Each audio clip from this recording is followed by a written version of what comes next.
वेद और उपनिषद जिस बात को प्रमाणित करते हैं वही बात प्रमाणित मानी जाती है। भगवान एकोहम बहुश्यामा, मैं एक बहुत रूपों में हो जाऊं, वो बहुत रूपों में खेल रहे हैं।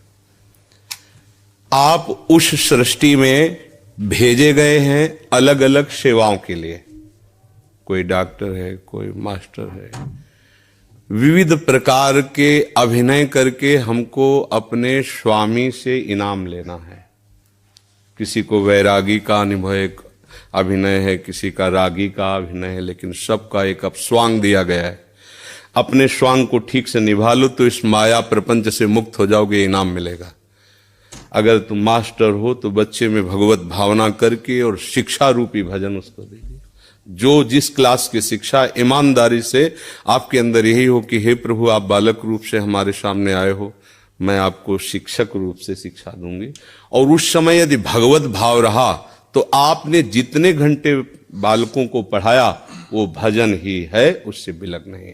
एक युद्ध क्षेत्र में खड़ा हुआ सूरवीर सामने के सैनिकों की गर्दन उतारता है अपने देश रक्षा के लिए, उसका वो भजन ही है, भजन से कम नहीं है, क्योंकि अपने धर्म के लिए वो युद्ध में वार कर रहा है। अधर्म से किया हुआ हर कार्य निष्फल है और धर्म के लिए किया हुआ हर कार्य भजन है, क्योंकि सृष्टि भगवान की है। अगर एक केवल मान लिया जाएगा कि माला चलाना इतना ही भजन है, तो वो भजन के सर्वरूप को नहीं जानता है। अगर ऐसा ही हो तो अर्जुन जी कह रहे हैं श्री भगवान से कि मैं संन्यास लेकर के विरक्त होकर मांग कर खाऊंगा, पर मैं युद्ध नहीं करूंगा क्योंकि इसमें हिंसा होती है। और श्री भगवान कह रहे हैं कि नहीं, तुझे युद्ध करना ही होगा।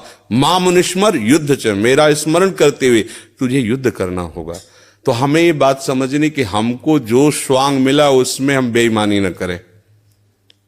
अगर आप डॉक्टर हैं तो मरीज रूपी भगवान की सर्वतोभावेन सेवा, आपको जो स्वांग मिला है आप उसमें बेईमानी मत कीजिए, सत्यता से चलिए, वही आपका भजन बन जाएगा, उसी से भगवान प्रसन्न हो जाएंगे। पर ये स्मृति रहे कि मैं किसका कार्य कर रहा हूं, बस अगर ये स्मृति चली गई तो अहंकार आ जाएगा।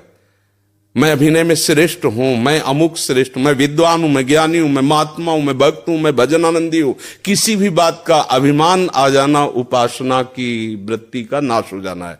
एक छोटा सा भी कार्य आपको भगवत प्राप्ति करा सकता है, उस कार्य का उद्देश्य बदल जाए। बस हम समझते हैं माला जपना ही केवल भजन। बात सुन, एक आदमी बहुत हिंसा प्रवृत्ति का था, चोर था, और हिंसा में उसको सुख मिलता था। जैसे अलग अलग, वो इतना तमोगुणी था, जब किसी को काटता और तड़पता तो उसे सुख मिलता था। सैकड़ों हजारों को ऐसे काटता था।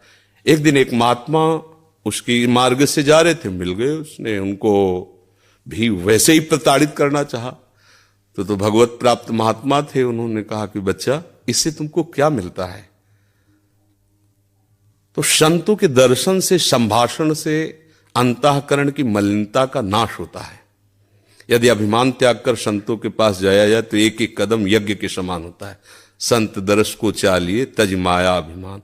जो भगवान में वास्तविक रमण करने वाले महापुरुष हैं, उनका प्रभाव होता है। उस पापात्मा जीव की हिम्मत नहीं हो रही थी उनकी तरफ देखने की। उनका बेटा तुम ये सब क्यों करते हो? उनका सुख के लिए करता हूं, संपत्ति छीनता हूं, मारता हूं। इसे बोले अभी तुम सुख की पहचान ही नहीं जानते हो, किसे सुख कहते हैं?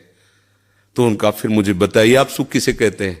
तो बोले हमारी बात तुम्हें तभी समझ में आएगी तब तुम निष्पाप हो गए, क्योंकि पापवंत कर सहज स्वभाव भजन मोहिते ही भावन। बोले महाराज क्या करूं जिससे मैं निष्पाप हो जाऊं? तो उनका हमारे भारत में पवित्र देश है, उनमें आप भ्रमण करो, अवगाहन करो, तुम पवित्र हो जाओगे। निष्पाप करने के लिए हमारे बहुत से तीर्थ हैं भारत में, तीर्थपाद प्रभु ने उनको प्रकट किया है। तो महाराज हम कब जानेंगे पवित्र हो गए? तो सिद्ध महापुरुष थे, उन्होंने एक शुष्क लकड़ी दी, सूखी हुई लकड़ी दी, कहा इसे ले जाओ, और जब ये हरी होने लगे, इसमें किनगा आने लगे, तो तुम समझ लेना तुम निष्पाप हो गए। चला गुरु को प्रणाम करके 10 किलोमीटर चला होगा, शाम हुई, एक वृक्ष बड़ा था, उसके नीचे रुका। गांव में रहने का स्वभाव उसका नहीं था, और उसमें 4-5 चोर बैठे हुए थे, और वो नीचे जड़ में ऐसे जाके बैठ गया। रात्रि व्यतीत हो तो तीर्थयाटन को जाएंगे। वो ऊपर प्लान बना रहे थे कि इन गांव वालों ने मुझे बहुत सताया है, आज रात्रि में 12 बजे चारों तरफ से आग लगा देंगे और अस्त्र शस्त्र ले जो भागेगा मारेंगे, पूरे गांव को आज नष्ट करेंगे। उसके कान में पड़ी बात, उसने कहा कि तीर्थ यात्रा तो जा ही रहे हैं, अगर इन जो 4 हैं 5 हैं इनको अगर मार देते हैं तो जा ही तो रहे हैं तीर्थ यात्रा में, पूरा गांव बच जाएगा। ये पूरे गांव को मारना चाहते, पशु पक्षी हैं, बहुत से जीव हैं। तो उसने कहा भैया तुम्हारे गुरु हम हैं, तुम 4-5 मिलकर मारते हो, हमने अकेले न जाने कितनों को मारा है, आओ हम तुम्हें सलाह बताते हैं कैसे पूरे गांव को नष्ट करना है। तो चारों कूद थोड़ी पड़ेंगे, एक ही एक आएगा। चारों को वहां मार दिया। सोचा अब यहां हिंसा हो गई, नहीं रुकेंगे। लकड़ी उठाई तो हरी हो गई। उनका गुरुजी ने कहा था जहां हरी हो जाए वापस चला गया। वहां गया संत भगवान के, संत ने कहा हम जानते थे कि तुम ऐसे स्वभाव वाले हो कि तुम्हें तीर्थ यात्रा सुहाएगी नहीं, वापस आ गए। तो उनका भगवान आपकी आज्ञा पर, आपने कहा था हरी हो, देखो हरी हो गई। तो बोले कौन से तीर्थ में? बोले तीर्थ लेके आ, 4 को और मार दिया है। बोले बताइए कैसे? उन्होंने बोले देखो बेटा, पहले स्वार्थ के उद्देश्य से मारते थे तो पाप हुआ, लेकिन पूरे नगर के बचाने के लिए 4 को मारा आपने। उद्देश्य आपका दूसरों के सुख के, इसलिए मारना यह आपको तीर्थयाटन से भी अधिक पवित्र करने वाला हो गया। क्रिया वही, उद्देश्य परिवर्तन, फल का परिवर्तन। यदि हम सब अपने धर्म से चले, अपने कर्तव्य को भगवान की पूजा माने, तो जो जहां है उसको अलग से कोई मार्ग चयन नहीं करना, वहीं भगवान की प्रसन्नता के लिए करे, उसको वहीं भगवान की कृपा की प्राप्ति होगी। तो आपको कोई परेशानी का विषय होना ही नहीं चाहिए। आप अध्यापक और बच्चों को पढ़ाइए और बीच बीच में राधा राधा राधा स्मरण कीजिए। जो भी कर रहे हो अपने प्रभु के लिए कर रहे हैं, ऐसी भावना कीजिए। इसमें कोई श्रम नहीं, कोई परिश्रम नहीं, कोई अलग से ऐसा नहीं कि नाक दबा के बैठना है, आंख मूंद के बैठना है।